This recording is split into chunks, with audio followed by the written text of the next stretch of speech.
Good evening, everyone, and welcome back to another episode of It's a Football Thing. We have had the quality guests each and every week for you. That is why you keep coming back for more. But we are joined tonight by a king of techers, a man who inspires me, reminds me of myself in my younger days when I was far more athletic and had more hair. We're joined by Tom. You may know him on TikTok or Insta, wherever you find him. Tom is my name. Tom, how are you, man? Mate, what an intro. Absolute pleasure to be here. I couldn't have said any nicer words about myself, so appreciate that. I'm looking forward to tonight. I'm buzzing to be here. It's all love, Tom, because I looked at how you decked yourself out, mate, and it was just instant respect, instant admiration. I know that you're a guy who knows his football. You can tell by what someone wears. Looking at what people are wearing, when I look over to my side, I can see my co-host RJ. Mate, getting ready for some championship patches on the side of that jersey. How are you? Bloody hell, mate. Honestly, you thought Tom, he gave you a wonderful intro. Normally I do the intros. You would have been blown away. You Arsenal people, honestly. How am I doing? Not ready for the championship. I'm ready for back-to-back Champions Leagues, mate, especially after that fantastic win against Newcastle. And Robbie, how are you? How's the recovery from the Mcgowan, man? You're looking good. Yeah, it's getting there slowly, mate. Getting smashed on the physio, but I'm slowly getting there. And yeah, as always, looking forward to talking football with you boys. That's it. You'll be doing tricks with Tom before you know it, man. You'll be learning from one of the masters. Tonight, we are going to cover, of course, all the action. We're going to hear from Tom. In the background, I'm trying to get a couple of his videos ready to show you some of the madness that he does. We're going to talk about the Champions League. So much to cover, so little time. But I'm going to hand you over to my man, RJ. Yeah, good man, Scott. That's the last time you hear me saying that about yourself. So enjoy, lap it up like fourth spot for Arsenal. Before we get into any of the good stuff, I think it's important for us to recognise who's made the journey down to the IFT Couch this evening. So we've got Tom from the United Pubcast. Good to see you, Tom. Check out his stuff. Justin, always great to see you. What a pleasure. My blues brother, Daniel Shafari, good to see you. Happy birthday for the other day, by the way. Big happy birthday to you. We've got Emad, always a laugh, and Anthony Priv in the chat too. So nice to see you all, and we'll have many more to join us. Like Scott mentioned, big week in the English Premier League. It rarely fails to disappoint us or keep us up with plenty of excitement.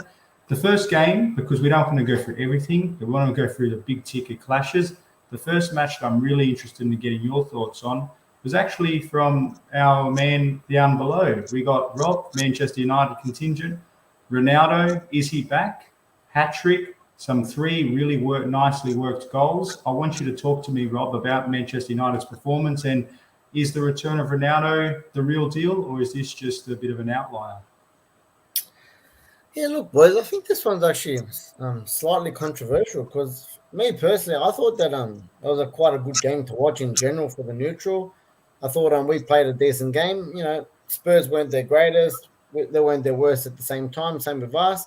A lot of people have come out, even United fans, and said, oh, I know we won the game. Ronaldo got his hat-trick, but a lot of people weren't happy with the performance. So, like I said, I guess there's two sides to every coin. Me personally, I thought it was quite a really good game. Like I said, first goal up for Ronaldo, mate, one of his best, mate. Out of 807 goals, he's still got it at 37 years old, mate. Smashed it in for 25 yards, beautiful goal. Then we kind of were our own worst enemy with Spurs. Obviously gave the handball away, which I think it was a handball, so penalty for Spurs. Pretty blatant call, that one. Yep. For me, before that, I honestly think that we should have had a penalty for a handball in the same situation. Don't know what the big difference was, so I'll let that fly. Again, Ronaldo hits back quickly, really nice over the top ball from Matic to Sancho, and squared off to Ronaldo for his second, put us in front for the second time. Again, bit of our own friendly fire. Harry Mcgowan unfortunately scored an own goal to get Spurs back into it again. And then the hero, mate, Clutch Ronaldo steps up and scores. We scored off a corner, which is one in a million things for United this season. So, yeah, look, against, I think we're out of the top four, but mathematically we're still there. And to beat Spurs, who are a direct rival, was a massive 3 points at home. Was a massive 3 points, and I'll pass it over to yourself, Tom. Just quick, I'm not sure if you caught the game. You might have seen some of the highlights, but a player that I wanted to highlight is obviously Ronaldo's got the hat trick, which is the talk of the town, and rightfully so, because 37 years old, a hat trick in the Premier League is no laughing feat and should be given all the praise. But a player that I feel gets much maligned in the United community is Fred, the midfielder, and he kind of looks like a person that you deal with regularly at Ultra Football. I think you might know who I'm referring to, #Olin. But just what are your thoughts around Fred? And I'm not sure if how much of him you see, but yeah, just any reflections on Fred's game and if he gets enough credit.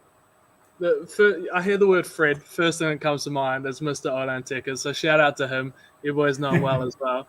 For me, Fred's a hard one because I feel like he offers something when he's performing, but then I feel like from my opinion, I don't watch many United games, obviously being an Arsenal fan, not really my go-to team to watch, but I feel like he's too hot and cold. But when he's on, don't get me wrong, he's a great player. I want to touch briefly on what you said about Ronaldo as well.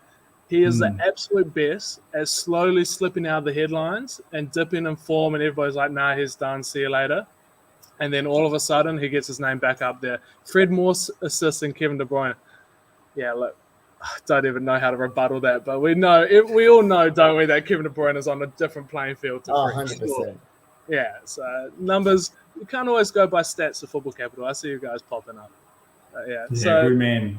That'd be my thoughts on the matter. Yeah, and Scott, did you have any reflections on the United performance? Was it more United were just better on the day, or were Tottenham making a couple of clangers defensively, which I wouldn't expect under Conte?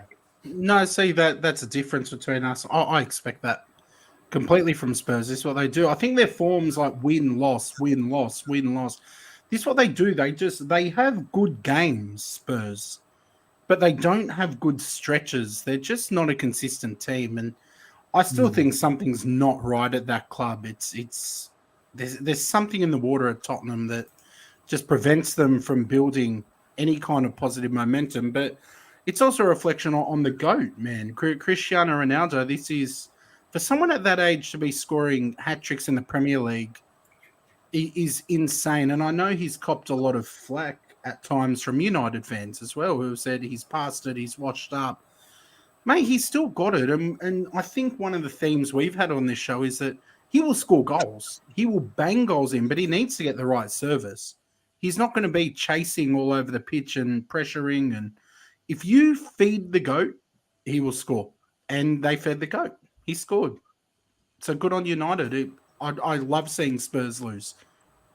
Look, just quickly, I seen Alex as well said, and I think Marty was in a similar boat. We were lucky to win. That's what I said. It's very, very split, maybe biased. Me personally, I never really felt under threat of losing that game. And you know me, I'll tell it straight down the line. If I didn't think, if I think we won ugly, I'll say it straight. I just like Harry Kane. I don't even remember him barely having a shot on target besides his penalty. I just didn't feel threatened. Like I said, we were our own worst nightmares from the little mistakes that we made here and there. But there was not one point we dominated the shots on target. Yes, they had, I think it was 47 to 53% possession. We were playing a little bit more counter-attacking football. We had a lot more counter-attacks, especially towards the end of the game. Obviously, Spurs were pushing up higher to try and get that equaliser, and we should have probably scored another one or two. But for me, I honestly didn't feel that Spurs were ever going to win that game. Yeah, fair enough. And look, this is an interesting comment from Alex. Ultimately, that's a reflection of how good a player can be, though. No, even if you don't agree with that, even if that was true, the fact is he still scored 3 goals and ultimately made the difference, like you said, Alex. But Ralph came out pretty much in his defence saying, it's nice that you scored a hat-trick, which is great, but he was actually impressed with his all-round game. So, I agree. For pretty much 98% of the season, I would agree with Alex's comment as well. But I actually think that was Ronaldo's one of his best performances in a United shirt for his work rate and all-round game. The 3 goals and the hat-trick was just a bonus. Doesn't that show the expectation, though, people have of this guy? If he can bang a hat-trick and there's still football fans saying he wasn't that great. Mate, you banging a hat-trick, it really doesn't matter what you've done the rest of the game because you've done enough for your team to win. So, I mean, look, again, fueling this GOAT debate, you've got Messi struggling over in France and you've got Ronaldo banging hat-tricks in the Premier League. I know people Yeah. are split on this, but for me, this is just another Just big bit of depends, evidence. Scott, doesn't it? It really depends what makes the best player the best. Because if it's goals and assists and positions they play and the effect that they have on their team, then it's a very good debate. If it's purely goal scoring, which a striker should do, then yeah, I think he would be better. But Tom, where do you all-round weigh in player, on it? I was about to say we can't dive into this conversation. We're 10 minutes in. They're going to have an hour just talking about these two. But for me, I'm struggling a lot this season, especially on people saying Messi is no longer the GOAT because of one game. Ronaldo scoring a hat trick, right? Messi recently has been effectively playing as like a deep line midfielder. If you watch the PSG games, very rarely is he receiving the ball anywhere in the attacking half and places to make things happen. It's almost crazy how much his game style has changed since being at PSG. So a lot of people see the numbers, see the stats, and they'll jump on that shit. But for me, Messi is always going to be the GOAT. Regardless of how careers end at this point, for me, Messi is just levels above. I will say for Ronaldo, though, he is an incredible specimen. His work rate, his ability to stay at the top of his game for as long as he has, as consistently as he has in different leagues, take nothing away from him. But Messi is the more complete footballer that I would have on my team. And that's a short summary of how I feel about this conversation. Sorry, Tom, everyone. you're welcome back here anytime. Tom's my friend. internet's Just for that playing up. alone. He's about to get disconnected, I think. Are you having connection troubles? No, look, it's a big debate, and I think we need to do a stream on this one night where we just talk about this, because to me, the mark of the man is in the challenges he seeks. Ronaldo has always sought challenges. I know he's played for the biggest clubs in the world, but he's moved leagues. He's taken that big risk, where Messi has always been comfortable at Barca. The one time he's moved, and you can't use age as an excuse, he hasn't flourished. I think regardless of position, How can you not use that as an excuse, though, Scott? Because you're not at the peak of your powers. How can you not use that as an excuse? He hasn't improved that PSG team. Simple as that. No matter where. So is it one player that's responsible for PSG? His form? But why does Ronaldo get singled out as a one player kind of thing like that? But he's got the stats to back himself up. I just don't understand. He's done it. He's got the stats and the accolades in multiple leagues. But look, you know where I am. It's biased, but for me, Messi going to PSG as well, the most biggest and dominant by far team in French league. He hasn't really, with a superstar team, he hasn't really shone in that team, if you know what I mean. Yeah, well, I think he could be, like Tom said, a victim of versatility. If he was just played in his preferred striking position, not asked to play a deep line midfielder, but that's just because of how good he can be. But anyway, we'll have our own separate session on the one day because we're not going to resolve it here. So I want to jump over to you boys, but Scott and Tom, your team had a very, very good win against Leicester. It wasn't comfortable by any stretch of the imagination. You really had to rely on a bit of good goalkeeping from Ramsdale and also some very clutch finishes, firstly from Thomas and then from the penalty spot. Out of respect for our special guest, Tom, how did you see the Gunners against Leicester? I am staying very quiet about the Gunners at the moment because I am very quietly happy with the run of form we're currently on and what's going on. Obviously, Abba leaving when he did, everybody thought I was going to rock the boat. Personally, I was almost happy about it. It hurts me to say it, but it's given Arteta and the young boys a chance to really set their place and find their feet, which I'm excited for because I'm seeing it finally building towards a team for the future, a playing style for the future. And the fact that it's already starting to click now really excites me for what's to come. But I don't want to get ahead of myself, get too excited because everybody knows form comes and goes. It's just about how consistent we can be. But the last few weeks, yeah, I've been a happy Arsenal fan. And if we come in fourth for the season, everybody asks me every year, well, how's Arsenal going to do? And I just say we're going to come fourth because I will be genuinely happy with the top four finish this season. And everybody will make jokes about it, but fourth is where Arsenal belongs. And for now, that's quite all right with me. Yeah, fair call. Scott, what did you make of it? And do you agree with Tom's sentiments? I do. I'm a little more... Tom is very diplomatic. Tom's a gentleman. Tom's very skilled. I'm none of those things. I'm neither diplomatic, a gentleman, or very skilled. So I'll say it right now. Fourth is ours. Take it to the bank. do what you got to do. The top 4 is done. The race is dead. We're in 4th with 3 games in hand. I'm not expecting a whole heap from all 3 games, starting with Liverpool, which we'll chat about later, but I'm expecting a point. Even 1 point from there just puts us further in front. So I'm impressed with the football. Now, I was the opposite to Tom. I was filthy when Aubameyang was let go, because to me, I still see us as we're 1 injury away from Eddie Nketiah. Although I have a feeling that if Lacazette was to get injured now, we'd see Nicola Pepe play up top. But it's worked out well for Aubameyang. If Lacazette stays injury-free, it's worked out well for us. And one of my big concerns was the lack of goals. But what we've seen happen, and I don't know if this is a product of Aubameyang going, it shouldn't be because he didn't play. But we've seen the young boys step up in terms of goal scoring. Now, I know that Saka, Ødegaard, Emil Smith-Rowe, they didn't score in this match, but by golly, they could have. Martinelli, they all got very close. I was quite confident in this match. I was watching and I didn't feel nervous at any point. It was a clean penalty. It was nice to get a VAR call at the Emirates. It doesn't happen often, but we've really clicked. And a massive credit to Mikel Arteta, who at times I've been super skeptical of. Morning to the Cannon Chatter folk. Make sure you check them out for some good Arsenal content too. I was massively skeptical of Ødegaard, who has just taken us to another level.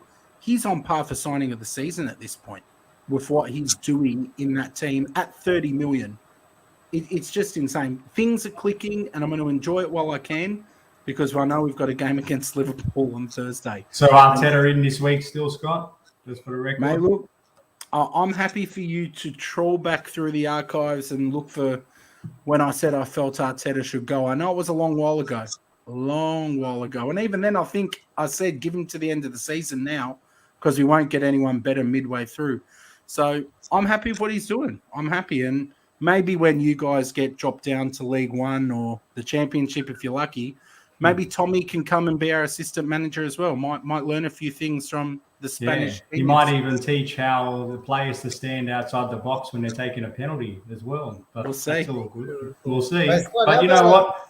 Yeah, Robbie, go on. Just quickly, what do you reckon of those couple big saves from Ramsdale, mate? He's got the England number 1 on lock for sure.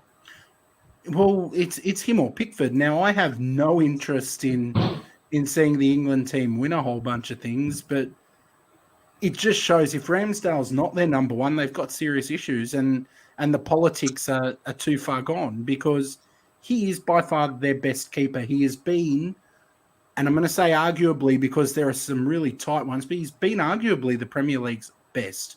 I don't think he has been, but he's been right up there in that conversation. So if he's not starting for England, it's their loss and their opposition's gain. Do you agree, Tom? 100%. Ramsdale's run a form recently over Pickford, for sure, head and shoulder. And when you're selecting a national team off that many high-quality players, you've got to pick by current form and current performance. And I think Ramsdale is head and shoulders above in that regard at the moment. No, maybe not head and shoulders. That might be rough on Pickford. But also just in terms of keeper and demeanour and personality within the team, I prefer how Ramsdale carries himself over how Pickford does. So, again, I'm a little bit biased in that front as well. Yeah, and usually it's funny because sometimes a keeper looks better when they're playing in front of a pretty dismal defence because they have more opportunity to showcase their skill sets. But it's not as if Arsenal's been impenetrable. Ramsdale has rescued them at a few times, but at least he's been effective when he has been called upon. Whereas Pickford, even though Everton have been pretty much an open book at the back, his own individual form has been erratic. His mannerisms are quite not conducive of a number 1 goalkeeper for your country, in my opinion. I think it's a no-brainer. He should be the England goalkeeper, provided he stays the course, because he's been quite a big personality for Arsenal. So full credit to him for taking a gamble on him. But, moving on from Arsenal, because I'm getting uncomfortable with all this Arsenal praise because, it doesn't feel good at all. Liverpool closing the gap on Manchester City. So firstly, Liverpool, a very good win. I wouldn't say, again, super, super comfortable against Brighton because they did have their moments. But also, I just wanted to give a bit of a shout out to Crystal Palace this morning. A very well earned draw. I caught the back half hour of it in a lot like live time, and I actually thought at some points Palace could have stole it right at the death had they been a little bit sharper and crisper with their passes. But Vieira doing some good things with that Palace team, and he's a low-key chance in my mind for being potential manager of the season based on where Palace are going at the moment. Is that an outrageous claim, Rob? No, I don't think it's outrageous. Like I said, if you got to look at all the different levels and stuff, or a Crystal Palace up against some of the big boys and what they've done and some of the performances they've put in this season, all comes. You got to look at all of it kind of on an even playing field, and I think they've done really good. I was the one from our season preview saying that he was going to be one of the first ones sacked, and I didn't think he was going to last long. And yeah, he's really thrown me under the bus because they've performed. They haven't just been lucky; they've dominated games. They've come up against big squads, i.e. City today, and they've got results, and they've looked good. They've scored plenty of goals. They've played attacking, creative football. They haven't sat back. It's like I said, and people like your Conor Gallagher's of the world and your Zaha's have really shone under him. So yeah. It has to be all. How good is Conor Gallagher? Even Mark Eadie, 21 years old, captaining to a clean sheet. Unlucky not to bury that last part you were talking about at the death there, because I was panicking there as well. Look, I told you we all know where I stand. I think I prefer City over Liverpool to win the title, mate. And it's getting a bit too close now with Liverpool with a game in hand and only 4 points behind. Yeah, Tom, Scott, did you happen to catch either Manchester City's stumbling block or no, mate. I was working. Yeah, I missed it as well, but I have enjoyed watching Crystal Palace when I have this season. They've just been a super exciting, they play an exciting style of football. And in the past, you see some of those teams, they'll sit back, they'll try and soak the pressure from the big teams and then counter. That's how they play against them. But Crystal Palace this year have been taking it to teams, and it's been fun to watch. So, yeah, been a bit of a fan. Yeah, no, they've been exciting. It's nice to see some of these teams like your Palaces, like your Wolves, like your Southamptons, really starting to come into their own and play an exciting brand of football and really taking it to the top end of town. So speaking of taking it to the top end of town, my team secured a very narrow 1-0 victory over Newcastle. And what I will say is that game itself, in my mind, was very, very difficult to watch.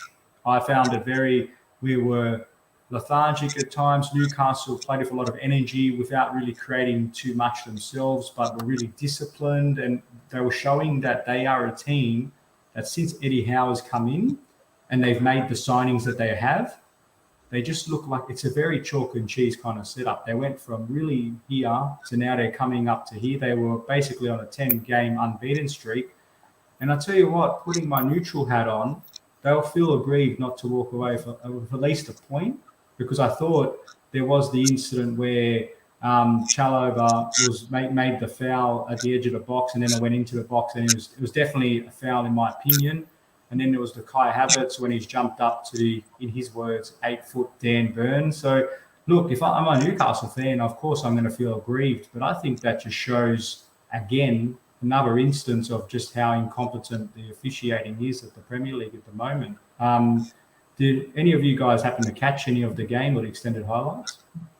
No, besides the goal at the end, which was literally at the death, great ball over the top from Jorginho, and everyone's calling him King Kai. I'm going to call him Clutch Kai because he has really stood up. Honestly, he's really stood up in the last few weeks, and he's banging in the goals for Chelsea, getting those points over the line. And seriously, it's just you can't get Lukaku in the team at the moment when Kai Havertz is doing the goals for you. So, yeah, credit to him. Yeah, he's been really good for us, Rob. He's been really good for us lately. Very, very good, man. He's been very good. And like I said, he's one of those players, a lot of people gave him a bit of crap last year. Coming from the Bundesliga, took him a while. And that's exactly why I said the same thing for Jadon Sancho this year. I said, I will back him all the way. He's coming from a different league. We know when a player's a baller and he's got class, it will take time to adapt to the Premier League, but once they start moving in, you can see with Kai Havertz right now and Jadon Sancho starting to bloom. Tom, go Scott. Go on. I was saying Kai Havertz at least showed some flashes last season. It's been nothing from Sancho, man. You're dreaming, bro. You're dreaming. Honestly, what's he done? Well obviously, he hasn't been watching games, and if you're saying he hasn't had any flashes, he's done nothing, mate. Flop of the season, Robbie. Flop Mate, signing of the you're season, talking mate. crap, Scott. You're talking crap, mate. Mate, you said Newcastle were getting relegated. You said Patrick Vieira was the first one sacked. You said PSG was winning the Champions League, mate. Yep, so that's 2-1. You're winning that comp, mate. But I'm telling you, I'm sure Sancho's been a dud. Sure, I can dig Dud. some more up for you. He's gone, mate. He's gone. We'll waiver you from the Champions League next season. We'll waiver Sancho. Well, I'll tell you what, I want to hear Tom's thoughts, guys. We've got to keep it nice and clean. We've got to look respectable. It's not every day we get a TikTok superstar, Instagram tech as king, and you're not doing yourself any favors of bringing him back on. But Tom, just quickly, on Kai Havertz, just to round out the loop on Chelsea, then we will quickly pivot away. What do you make of this young German rising superstar? Is he someone where you think he has acclimatized now, or is he still very much a work in progress in that false nine or that more forward position he's been deployed in? Couple of things. That conversation was awesome to just sit back and listen to. Robbie and Scott going at it. I love it. In terms of Kai Havertz and even Sancho as well, a lot of people say it's getting accustomed to the Premier League, which I think is a large part of it. But also, like, your team environment, your teammates and the players you're playing with, I think that plays even more of a part than the actual league itself. Because, yes, we know leagues play different styles, but players individually play even more so different styles. So I think he's starting to work it out with his Chelsea teammates, with his players around him. I think they're really starting to click in a position which Sancho maybe isn't quite on the same level yet. He's still struggling a bit at United. I'm going to say it. Rob, don't come for me.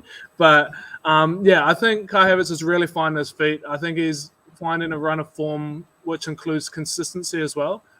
So not just like he's had big good moments throughout his Chelsea career so far, but I think now he's actually starting to consistently produce those moments, which is a big point difference, especially for a young player. Like, to be able to do that, that's where Arsenal had on. Saka has been absolutely incredible because his consistency to perform at that level has been there week in, week out. So hate to take it to the Arsenal route, but I think that's my nod towards. You couldn't help yourself, Tom. You couldn't help yourself. But well summed. For me, I had my doubts, not about his quality, but because in this league, especially in the top team, well, before we became the poorest club in the league, but, when we were a good club, the expectation was high. He scored the Champions League winning goal and everybody expected him to just take off, as natural assumption to make. But I actually think he's another one of those players that is a bit of a victim of his versatility because he played in right wing, he can play in the attacking 8, he can play as a 10, he can play as a false 9.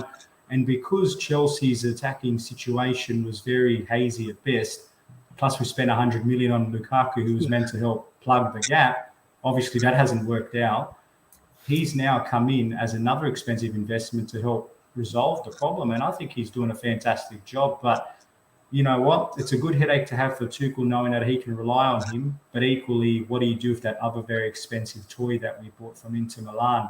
But let's move on from Chelsea because we've had enough of them. They're going to be sold very soon, fingers crossed, hopefully to the right owner, which I'll talk offline. But I will also want to give a little bit of credit to some of the teams going down the ladder. Leeds picked up a huge 6-pointer against Norwich.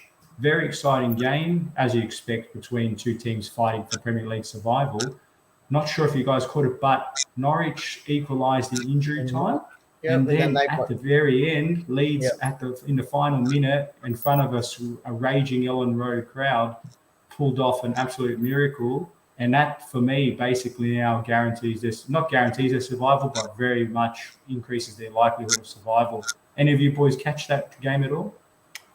Yeah, I did, man. I think you wrapped it up quite well, man. Like I said, massive 3 points for Leeds, and like I said, a bit of credit to them since they've had the new manager.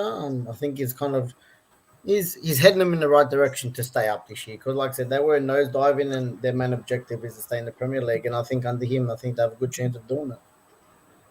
Yeah, well said, well said. But you know what? There were a few other games. There was West Ham beating Aston Villa, of course. There was Wolves continuing to sink the boot into the sour toffees, and Lampard's got a big job to do there, and he knows that. They all know it. It's going to make for an interesting next couple of weeks. But I just want to now transition the conversation into putting a bit of a spotlight on the man, the myth, the legend, Tom Mcgowan. Again, he's made his way football digital content creator master. Tom, I just really, for the audience's benefit, could you explain to people what it is you do on a day-to-day basis? Because from my point of view, you're living the dream. Yeah, it's a tough question to answer, that one. So day-to-day, you pretty much nailed it. It's football content creation. So I'm pretty much a football creator. Obviously, I work at Ultra Football where I am at the moment. Beautiful football store, obviously, in Australia. If you haven't been to Ultra Football, make sure to get down one. I create social content for them. At the same time, I do some other freelance stuff for companies, bits and pieces. And then I also do my own personal content as well, which is mainly on the platform of TikTok. I just saw some close up right to my meniscus. My meniscus has been torn in the past, so you'll be sweet, Glenn, I'm sure. Good comment from Glenn coming in. But yeah, so I create football content. Obviously, the space I try to play in as much as possible is viral clips. That's where you really get the views and get the numbers. So pretty much my day-to-day is I get to be creative, come up with new ideas, different ideas, challenging ideas, and turn those into football context or just try and create football viral moments or clips. And I get to kick a ball out on the field for a lot of it. So, yeah, I definitely can't complain about what I do at all. Beautiful. Scott, Robbie, you have any questions for Thomas? I've got a couple lined up in my head just watching all of his great work. Go for it, mate. We'll let you lead the race. Well, I want to ask Tom something first. I want to put him on the spot while he's live. Because I don't know if you've noticed, this isn't normally me, Tom. I don't normally wind up this much, but I know what's going on with me tonight. I've wound up all the United fans in the chat crying tears about Sancho and what a flop he is. But someone who's not a flop, Tom, is you, and you've got techers that I admire. I know at Ultra Football not long ago they hosted the F2 freestylers, and us boys were lucky to be at one of those talks. And we saw the talk. We saw Billy talk. Obviously, those guys are probably the top of the game. How was that experience for you, though? Like, you obviously got to spend a lot of time up close and personal with the boys. And what was it like for you as someone who's much younger and working in this field as well? What did you take away from that? It was an awesome experience. So, yeah, I was lucky enough when the F2 were here, pretty much 2 weeks straight. I was with them the whole time. And like you say, when it's somebody in the field that I'm in, there's nobody bigger than those two.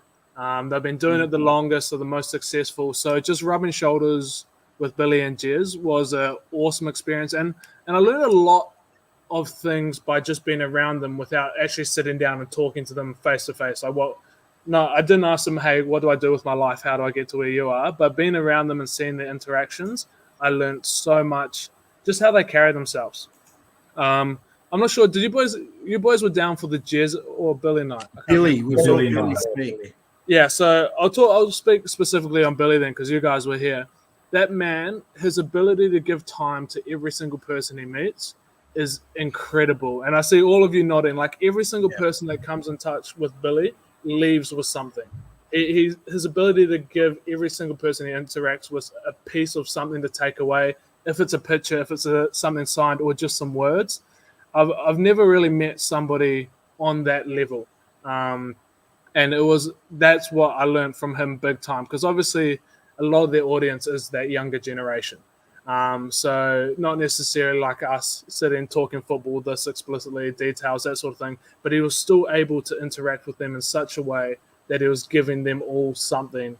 And he was willing to give them all a piece of his time. So that was probably my biggest learning and biggest takeaway from Billy, which really, really hit me. And I'm like, I want to personally try and do that myself as much as possible, because it's obviously a privilege being in the position I'm in, and getting to meet young fans, young people that look up to me. It's amazing to have, and I want to be able to give them that as well, which I saw Billy able to do. So that was probably my biggest learning from Billy.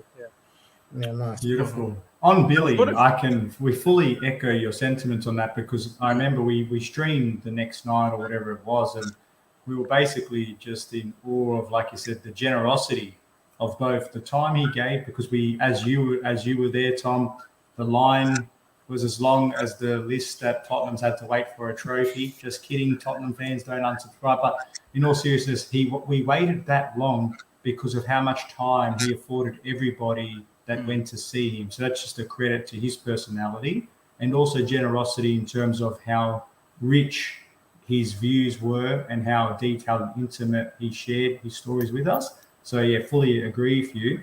A question I had, because using Billy and Jeremy as an example, who are some other great notable personalities that you've worked with that you thought, you know what, these guys really left me with a hard-hitting takeaway? Yeah, so obviously those two boys are the biggest in the game, so I learned a lot from them.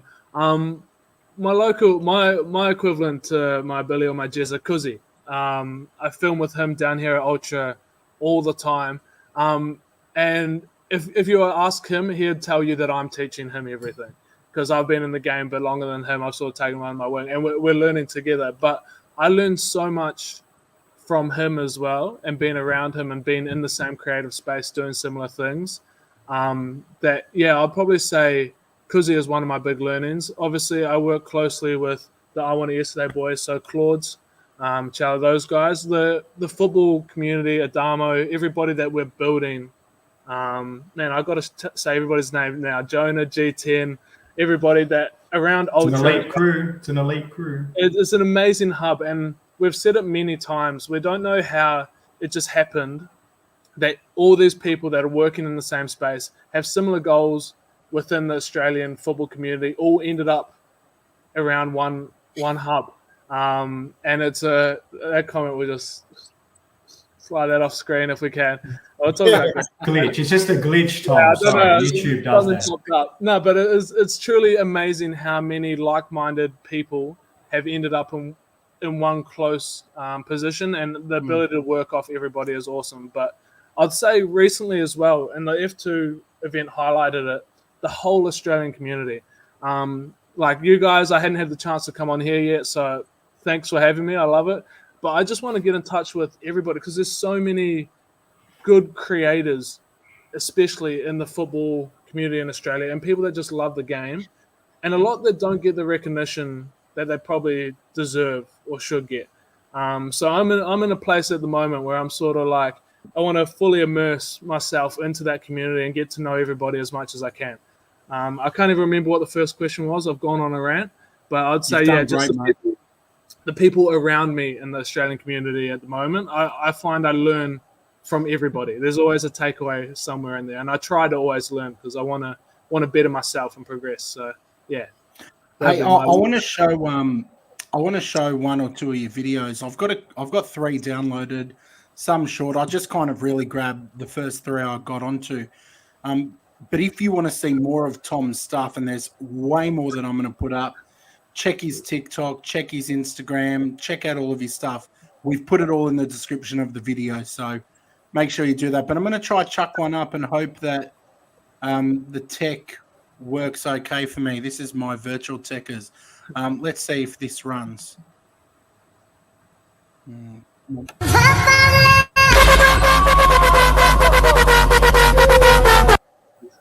going to play that one again.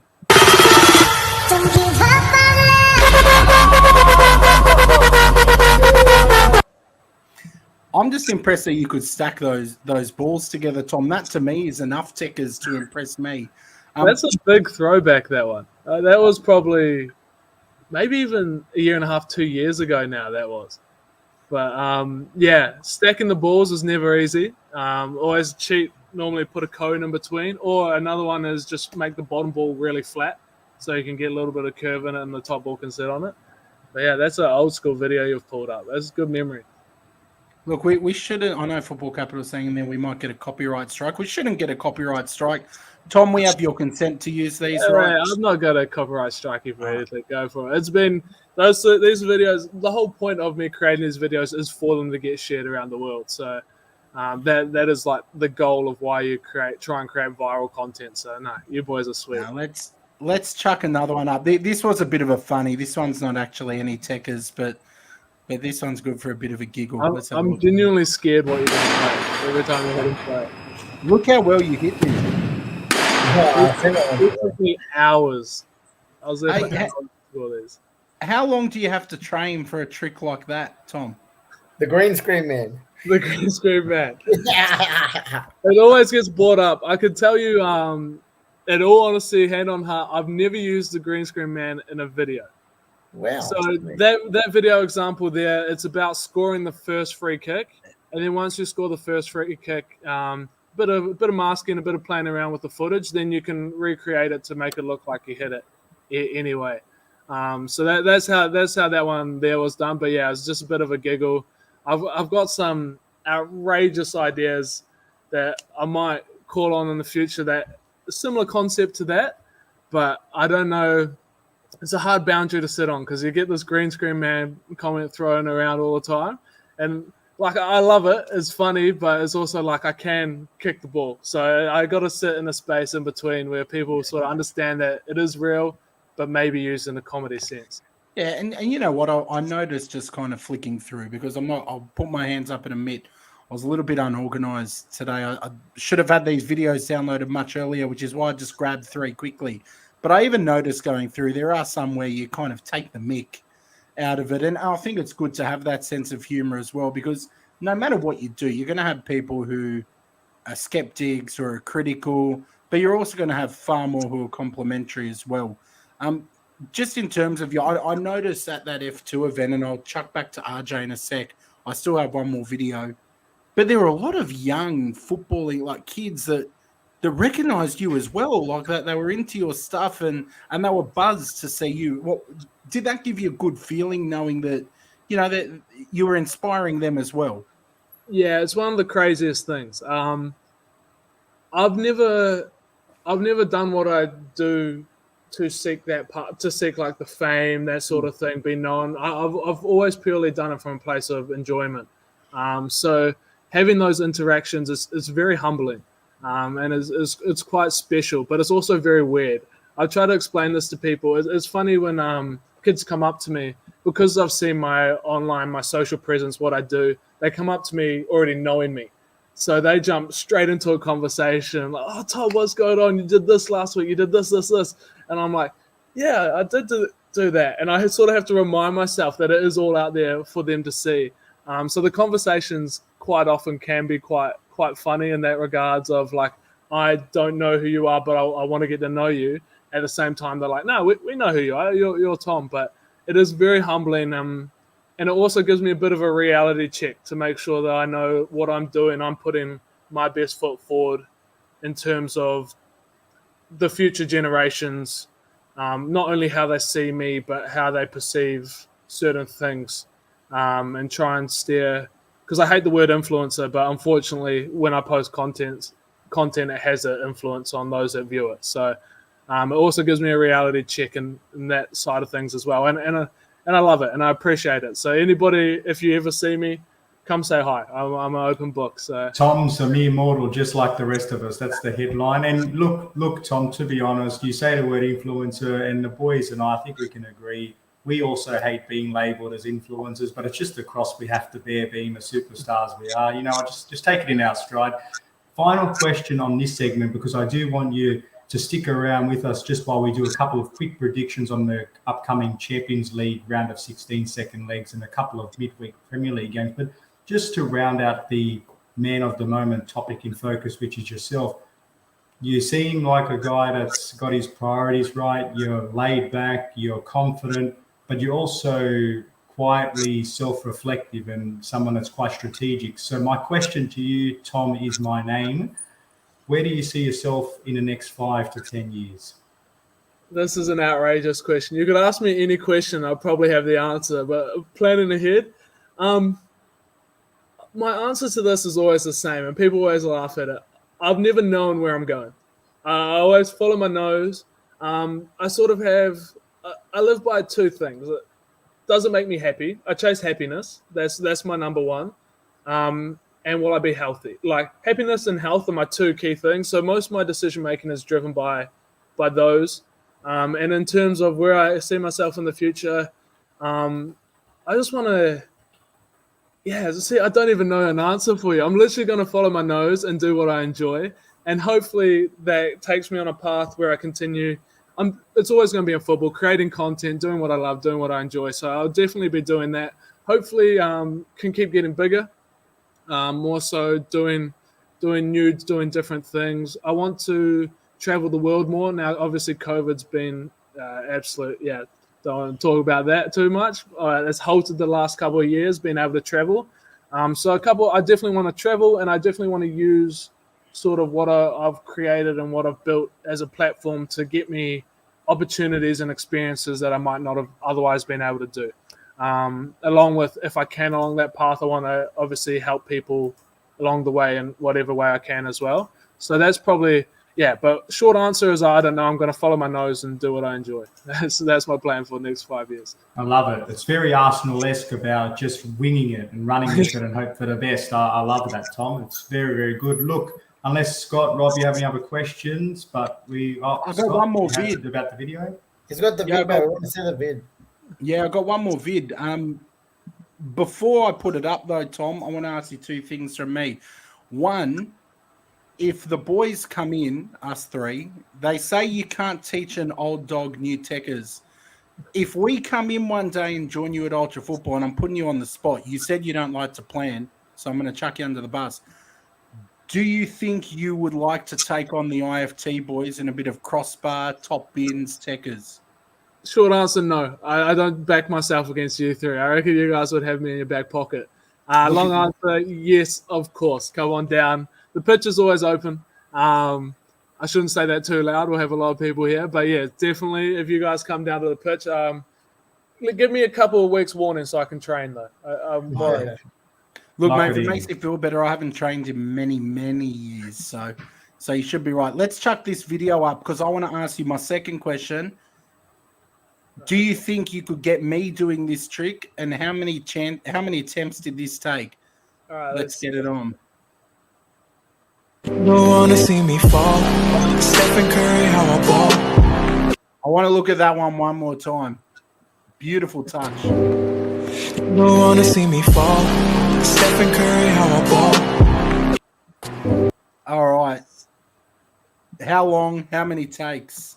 That skill took a wee while. Now, fun story, I learned that skill. The first person I saw do it was Jezza, Jeremy Lynch from the F2. So he did that. It's called an ucker. So he did that ucker, and I saw it on his Instagram. I'm like, I want to be able to do that.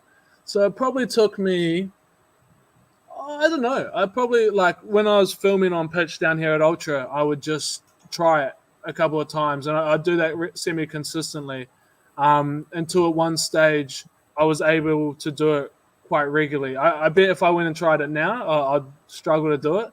But it definitely took me a few sessions to really get it nailed down or close. In terms of teaching it, I can definitely point you in the right direction, but the rest is up to you. So we can give it a shot, though, for sure. We'll have to record it. I tell you what, I think I've just done my ACL watching it, let alone trying to attempt it in reality. And I know Rob's in a bit of fragile state at the moment, so I hope you're holding up okay, Yeah. Robbie. I haven't got an ACL anymore, mate, so I've got no dramas anymore, mate. It'll be easy for you, Robbie.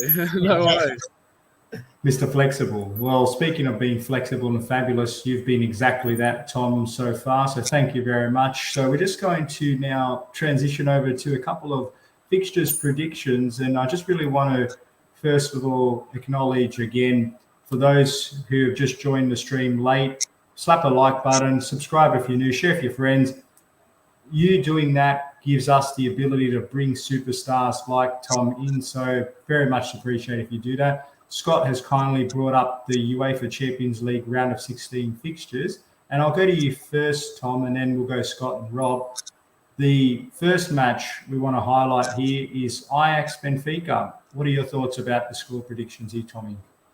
I'm not going to go into too much depth as to why, because I'm sure that will spark too much conversation and you guys will out-football me. So I'm going to go more feeling of what I think might happen, but also a bit more personal what I want to happen. So I'm going to back Ajax against Benfica. I'm just going to go a classic safe football score 2-1. That's Nice, a very nice. safe answer. And then I'm going to back – sorry, Robbie. I want Atletico to beat United. I just want it to happen. Don't ask me why, but, yeah, I'd like Atletico to head through. And I reckon that might just be a 1-0 grubber. There you go. Look, what was the score in the first leg of Ajax Benfica, Robbie? You 2 know. all. Yeah, 2 2 all. all. in this one. So Oh. both games are clean slates, no away goals, so it means nothing. So yeah, this is just all to play for this one. I Both see games. Ajax taking this one. I'm going to go 2-1 on that. United Atletico. I want Atletico to win only because I wound up the United lot before. And Sancho hat trick now, Scott. Yeah. I want more of that whinging. I love it. But you don't know if Atletico. One thing they can do, even though they haven't really been in, they haven't been at their best. One thing they can do is make it really difficult to beat them, and they will set up. But Ronaldo coming in a bit of form, I think he'll carry him and do what he does best. I'm going to go United 1-0. Robbie. Yeah, look, at one part I'm buzzing for this game. This could be our last Champions League game in, possibly over a year because, at this stage we're not qualifying unless we win it this year, and that's a big feature in itself. But look, excited. Obviously, Ronaldo, Mr. Champions League, coming off the back of a hat trick at home. I think the Old Trafford crowd will be a real big buzz and a big help. Look, Atletico on their day can beat anyone as well. Let's just say at the same time, this is not the Atletico of old that we've seen, back in the 2016, 2017 time, how they're really known for their 4-4-2 or their defense and 1-0 wins and stuff. They can be penetrated. They do leak goals and have leaked quite a few in the league this season. Look, I think it's going to come much to who's clutch. Both teams have clutch players. They've got young João Felix. They've got your Suarez there who'd love to score at Old Trafford. Griezmann, another one who I personally rate. But like I said, with Cavani's back, Ronaldo's there. Sancho, because Scott so blindly hasn't watched any games lately, has been shining, and I think he has an opportunity to get in behind that defense. And look, any win, if this goes in, I could see this possibly even going into extra time or penalties. I think it'll be close, but I think we will edge this 2-1. Very nice, very nice. Very, very simply from me, Ajax, I think at home will win. I'm going to lock them in for also a 2-1. And I also think United with the momentum from the Tottenham game. I know you've got to praise and judge. You shouldn't judge in isolation, or you should praise it rather. But I think they'll do enough to get by. Atletico aren't the Atleti of yesteryear. And I think as a result, at Old Trafford, they'll do enough. Whether or not it's Ronaldo or someone else, they'll just be too good on the night, I think, which is a bit disappointing, but good luck to them. This game, in the spirit of what we've been doing, Tom, we'll get your first thoughts on Juventus Real. So that's Villarreal, 1-1 in that fixture at the moment. And then Lille versus Chelsea having a 2-0 aggregate lead. All right, Juve, Villarreal. I'm all for the underdogs at the moment. I'd love Villarreal to come away with that one, but I have the feeling that when it comes down to it, Juve is going to clutch up. I might even go a 2-0 Juve on that one. Leo, Chelsea. I think Chelsea is just going to be too strong, unfortunately. I'm going to be boring and just go 2-0 with that one as well. So I'm going to back Juve 2-0, Chelsea 2-0. Scotty? Look, from me, Lille, Chelsea. The only thing Lille have going for them is that by the time Chelsea have had to swim and walk there, they should be pretty tired because guys don't have a credit card, right? So the swim and walk might take it out of them. But in all seriousness, I think it's a dead time going Chelsea to do a 2-0. Juve Villarreal, though, that really interests me, that match, because Unai Emery, mate, he can put a team out there and shut up shop. Not when it's Arsenal, but when it's other teams. I'm actually going to go with the upset, and I don't know if it is an upset, but Villarreal to take this 1-0 in extra time. Yeah, I think it'll be tight. Scott's just really on my side of the fence tonight. Not. Look, as I said with the Juve game, I think with the United game, I think Juve at home, always very strong at home. I think the crowd will take a big part in this match. Couple outs for Juve that are just maybe going to be on the bench or fit enough to be on the bench. Dybala and Chiellini, two big ones there. Probably starting from the bench. But like I said, Dusan Vlahovic up front. He's been in great form since we bought him in January.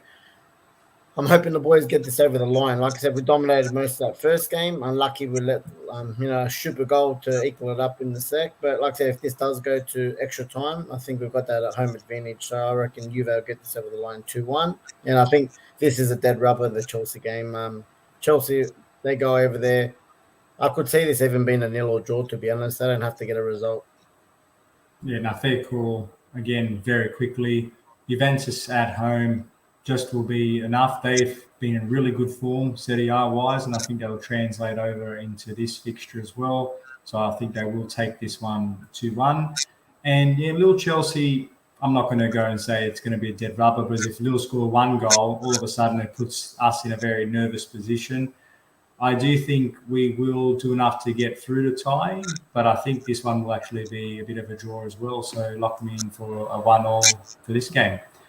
Now, let's look over to the Premier League, Scott, and thank you for navigating to that. Brighton versus Tottenham. This, low-key, is quite an interesting game for me. And then we've got your teams, Tom and Scott, versus a very rampant, red-hot Liverpool. But focusing on Brighton and Tottenham, what are your quick thoughts and predictions on that game? I'm going to go first. Yeah, I'm going to jump in. Arsenal fan, I want Brighton to win. Obviously, Tottenham are in a bit of a tough spot at the moment, coming off results. I would love a little Brighton 1-0 or 2-1. I would absolutely love it. So, for the sake of hoping, I think it'll be a 2-1 because Harry Kane will probably pop up somewhere and put a penalty away or something. Do you want me to jump onto the Arsenal-Liverpool game as well, or do we want to stick on the... Okay, Arsenal-Liverpool. This is hard because you got to tell you Arsenal. Yeah, I would be happy with us grinding a point out of that one. I don't know. The thing is, I don't want us to change our playing style. I don't want us to sit back, play defensive, try and hit on counter. I want us to play how we've been playing, and if that means we lose, I'm all right with that. But I would love to say it's going to be a 1-1. Scotty? Optimism. I love it, Tom. I love the optimism, mate.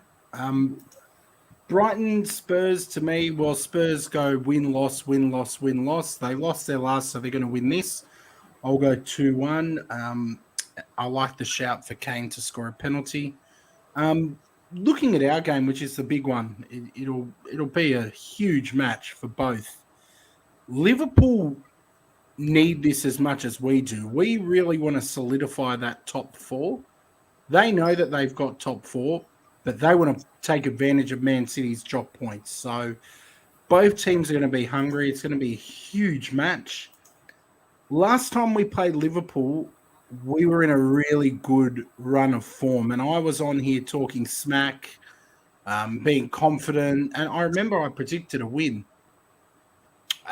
I'm not making that mistake again. As good as our form has been, I just think Liverpool are that touch above us. Just that touch above us at this point. With Salah there, Jota doesn't mind playing Arsenal. I think they'll take us 3-2, but I'm expecting some fireworks. Robbie, thoughts on that? Yeah, look, if I'm going to be honest, I actually think that Arsenal can get something out of this game. I think they're good enough for it in the form they're in. Again, I don't think Liverpool's going to be perfect from now to the end of the season, and I could just see after a City slip-up, Liverpool could also slip. Scott's put me in a really, mood tonight, so I wouldn't mind seeing a 4-5-6-0 to Liverpool. But in all honesty, I am going to back for tipping. I'm going to back a 1-1 because I really think Arsenal could get this over the line. And to be honest, I wouldn't be surprised with a smoky little win from the Gunners as well at home. I'm really liking their football at the moment. They're on a momentum train, and Liverpool can be got at, as we've seen in different. We've seen with Inter last week at Anfield. They played a full squad there and they still lost, and it's very hard to get a result at Anfield. The way they're firing at the moment, and like I said, I'm a big Laka fan. He might not be getting all the goals, but he's definitely chipping in, and he's been the leader of that team at the moment. And you got the young guns behind him, so I honestly think Arsenal have got definitely a result in them. So I'll go for a 1-1 draw. Yeah, fair analysis there. Good commentary. I think just on the Brighton Tottenham game, Brighton play the more attractive possession-based football, but Tottenham are quite lethal on the counter. So I do wonder whether or not that's going to be a bit of an issue for Brighton to suppress that. I don't expect Tottenham to be as open as they were against United. And as a result, I do begrudgingly expect that they will turn around and actually walk away with a 2-1 win, as painful it is to say. Arsenal-Liverpool's intriguing, especially because we're wedged in the middle. Do we want Liverpool to win to keep Arsenal at bay so we've got that top 3, top 4 locked in? Or do we want Liverpool to lose so we can try to bridge the gap? It's a fascinating narrative. For me, what I want is a high-octane clash, plenty of red cards, plenty of goals, and hopefully a 3-3 draw. But I actually think Liverpool will just be too strong for you guys. And that's not to take the mick out of Arsenal, because they've been one of the form teams of the comp at the moment. But this is a massive test for Arteta and Arsenal. Have they learnt the lessons from last time's mini resurgence? Or will they show that they're still the club that almost could be? But should be a cracking game. Lock me in for a Liverpool 2-1 win. Yeah, boys, just quickly on my Spurs one as well. 2-0 Spurs. I'll just be quick on that one. Beautiful. And we got some score prediction update too, Robbie, if I'm not mistaken. We had it before. I think you were on. There we go. Robbie out in front. So, Tom, this is our tipping competition at the moment. So, Rob's clear in front at the moment, 170. I'm in second place, and Scott continues to round out the 3. But you're getting there, Scott, slowly. Top 4. Top 4. Well played. Look, I had a really optimistic demeanour. I haven't always been this way, Tom. I was much more optimistic at the start of the year, but Arsenal crushed me a little bit and I backed them blindly. So these boys didn't show them much love at the start. So I'm blaming Arsenal. It's always a challenge if you go with what you want or what you think's going to happen. I always lean on the what I'd prefer to happen, and then I normally get burnt in these situations. Look, I hope so.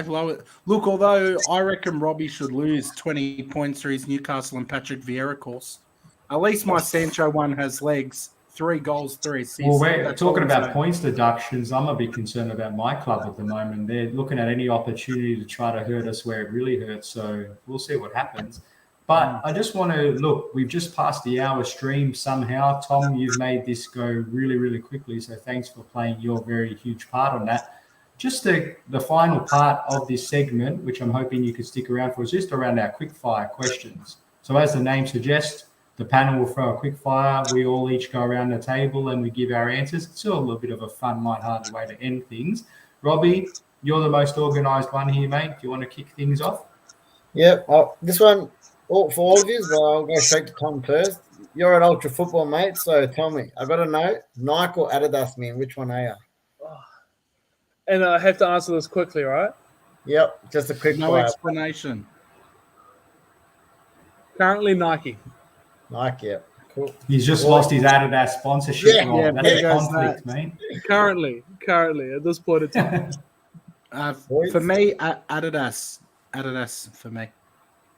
Yeah, Adidas for me as well at the moment, just because of the kits they made for Chelsea.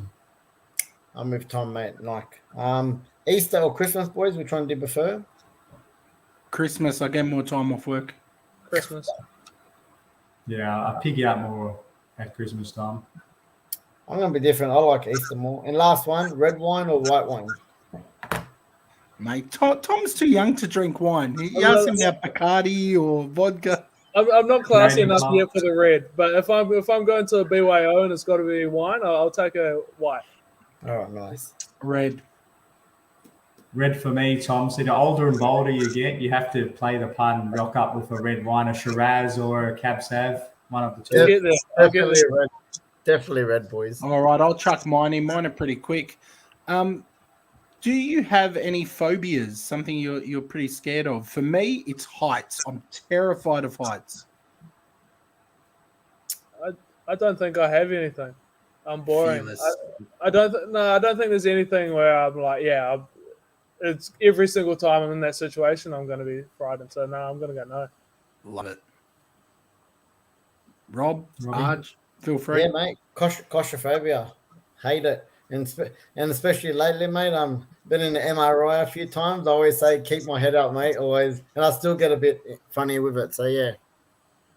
I was going to say not competing for trophies. It's a real fear of mine at the moment. I'm really scared about that. But in all seriousness, yeah, you know what, Scott, I'm very similar to you. I think heights, but more from like using like a ladder, if I'm climbing and I'm a bit vulnerable that way, do not like that at all. Mate, I don't trust the ladder to hold me up. I've thought of one, boys. The open ocean. The open ocean, it's just too powerful. So, like, being on a boat, everything all good, but if you drop me in there by, like, nothing around me, okay, see you later. That's a fear of mine. Yeah, fair shout. And my next one would be, do you have a catchphrase, like something that at work or day-to-day, even when you answer the phone, is there something that you always say all the time? My go-to at work when people say, how you going? My response is always living the dream.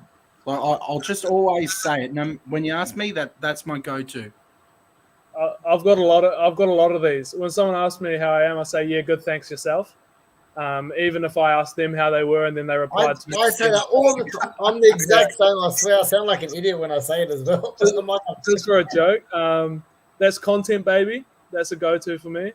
Or just that's content. Like obviously in my workplace, it happens a lot. But yeah, I've got a lot more, but I'll stick with those two. Nice, Robbie. Yeah, I'll just keep it simple. I always like to say, be good or be good at it. So I got plenty up my sleeve, but I'll keep it just with that one.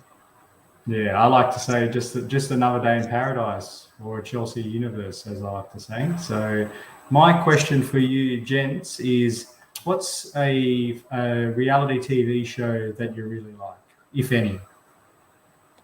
I don't watch any. I hate reality TV. Good answer.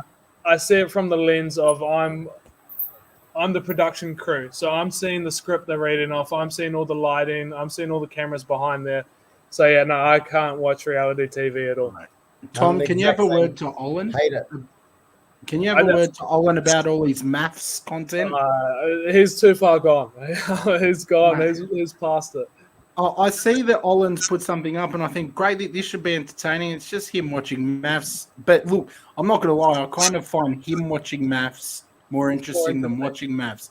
But if I had to pick a show, it would be Survivor. I'd love to get on there one day. Well, being an Arsenal fan, I can see how you relate, mate. So that makes a lot of sense. SAS for me, and I know Alex put it in the chat as well. I just think that the concept of the show is a lot. I'm sure there's a lot of doctoring behind the scenes, but on face value, it seems a pretty intriguing show. And just my final question, which player from your rival, based on current form, would you like to take to help strengthen your team? Harry Kane. So it could be any rival. Which player would you like to poach from another team? Because everybody wants to poach our manager. That's the context. Harry Kane, you say, Tom? Yeah, I'm not going to give any reasons for it either. I'm just going to say nice, quick fire. I like it. Sorry, Scott. No, you're good. I'm going to go with Kante. Oh, that's huge. I was going to go with Kante too, but I'm just going to be different. I'm going to go Conor Gallagher out of outfield. Are they your rivals? Kante. Oh, Chelsea. Yeah, they're your rivals. Yeah, Chelsea. Yeah, he's a Chelsea man. Yeah, that's a good one. I'd probably say we'd need a striker as well at the moment. So, yeah, I'd lock in a Harry Kane, to be honest, just up front. Very safe answer.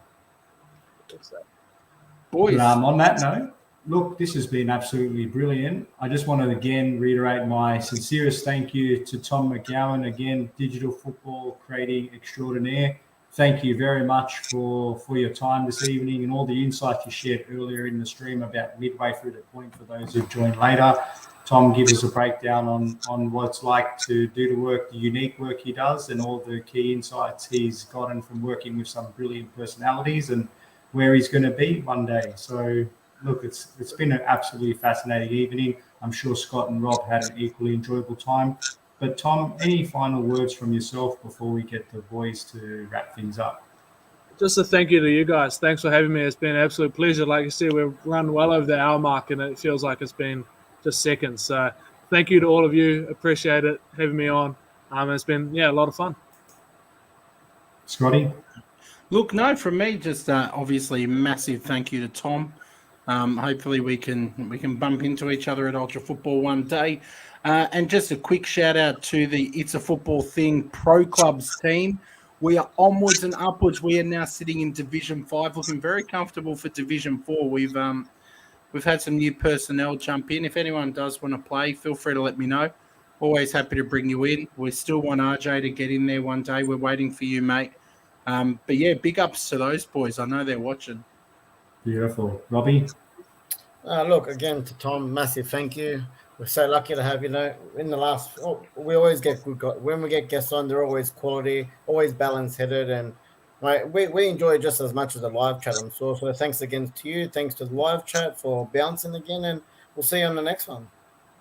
Beautiful. And just on a personal note for me, and this is more so a little bit of a self-plug or a little bit of a Chelsea interest, but in the last couple of days, I've been privileged to have a couple of written content shared out externally. So firstly, with football.london, I was asked to give some reflections on the Chelsea ownership situation. So despite the subject matter, it was nice to be able to give my thoughts at that publication. And also on a more unique matter, I was one of several writers asked to write an article for a book that was released for a fundraiser at the big Stamford Bridge Sleep Out, which is a charity there. So it was nice to have an article amongst some really recognised and respected Chelsea writers. So a bit of a personal achievement. So on that note, enough plugging about myself, and we wish you well. Please slap a like and subscribe if you're new. But until then, we'll see you on Thursday. Take care.